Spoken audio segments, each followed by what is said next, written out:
Bonjour. Cette période de confinement, les jours se suivent et se ressemblent. Et je vous propose pour ce matin cet exercice particulier qui est l'exercice de la perte de la verticale.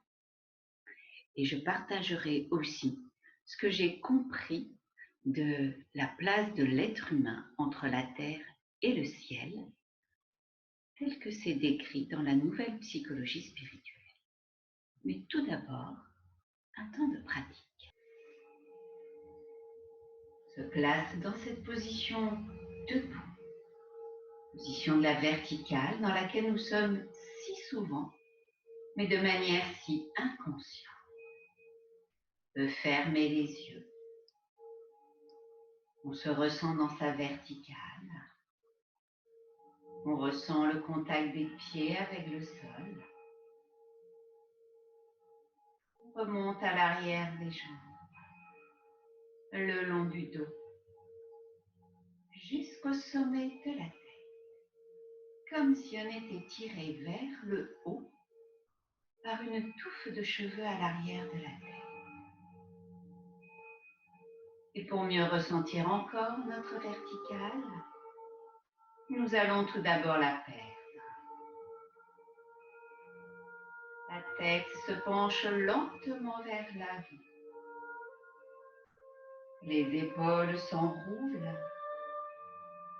Tout le corps descend lentement, en proie aux forces de la pesanteur. Lentement, jusqu'à ce que les mains touchent le sol. Et on se ressent dans cette position. Et on décide de se redresser. On repousse le sol des pieds. Et lentement on se redresse. On ressent comme chaque muscle retrouve sa place. Déroule le dos, vertèbre après vertèbre. Les épaules s'ouvrent. La tête se redresse.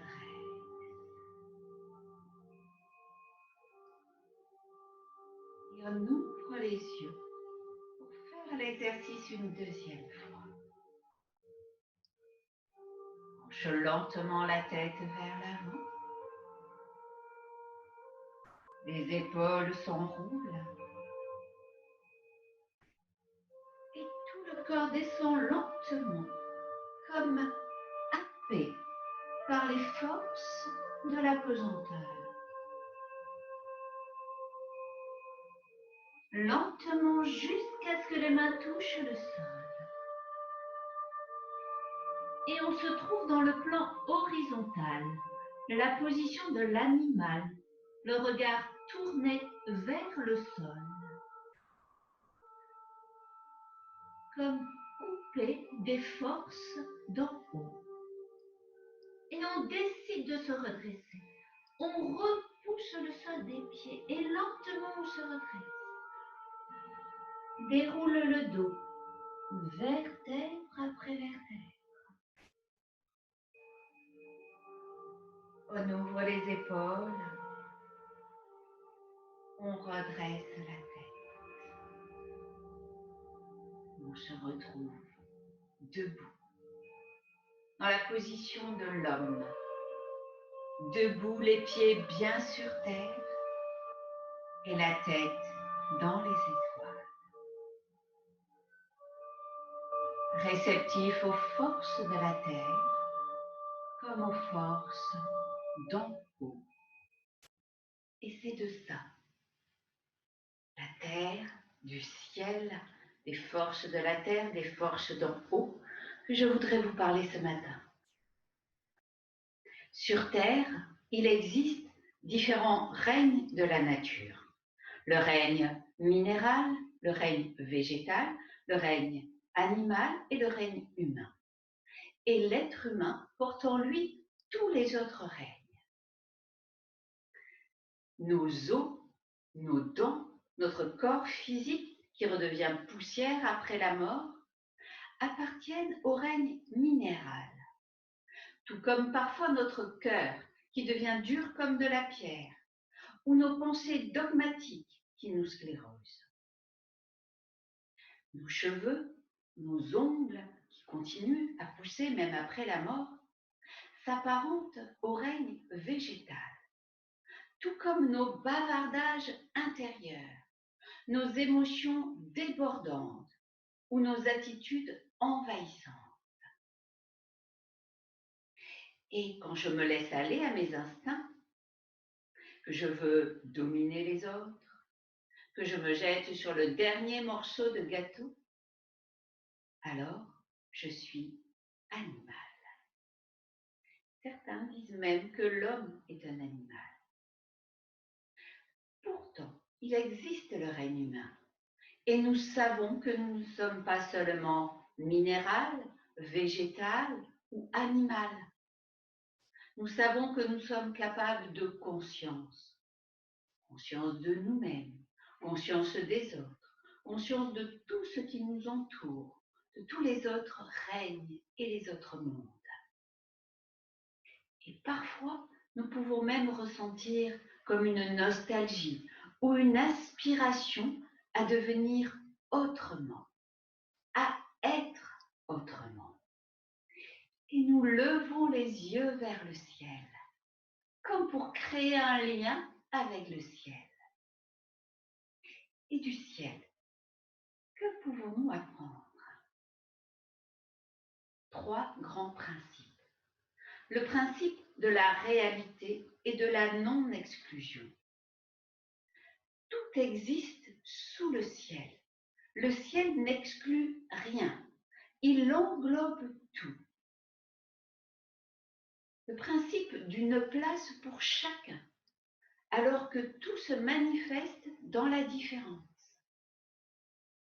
Et le principe de l'équilibre entre donner et recevoir est aussi le principe de la place et de la relation que j'ai avec ma place, moi-même et les autres.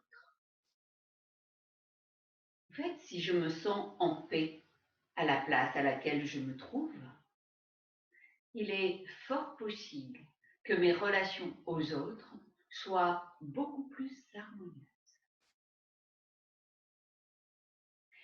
Du ciel, nous avons aussi reçu notre essence spirituelle. La nouvelle psychologie spirituelle nous dit que l'homme a une double nature, qu'il est un esprit incarné dans un corps physique. Et pendant cette période où il est sur Terre, l'être humain ne peut rien exclure, ni sa partie terrestre, ni sa partie spirituelle. Notre nature terrestre s'impose à nous, ignorant et rejetant souvent notre partie céleste. Celui qui aspire à réaliser sa nature spirituelle devra faire des efforts de conscience, des efforts de compréhension, des efforts d'étude. Il devra faire des choix. Je peux décider de me redresser.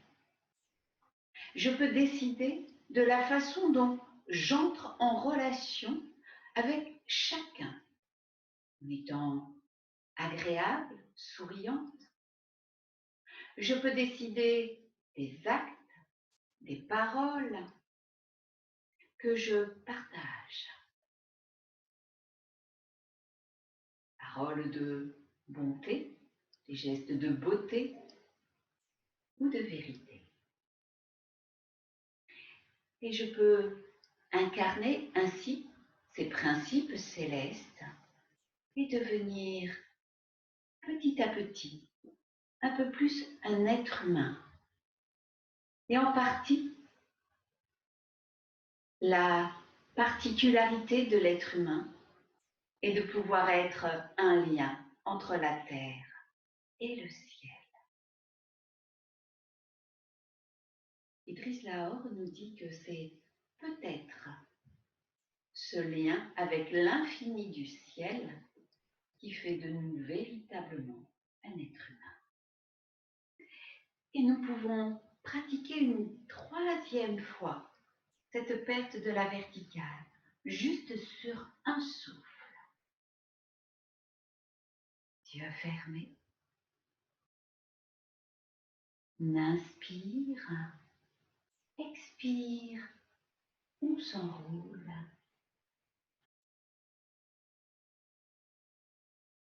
Inspire, on se redresse.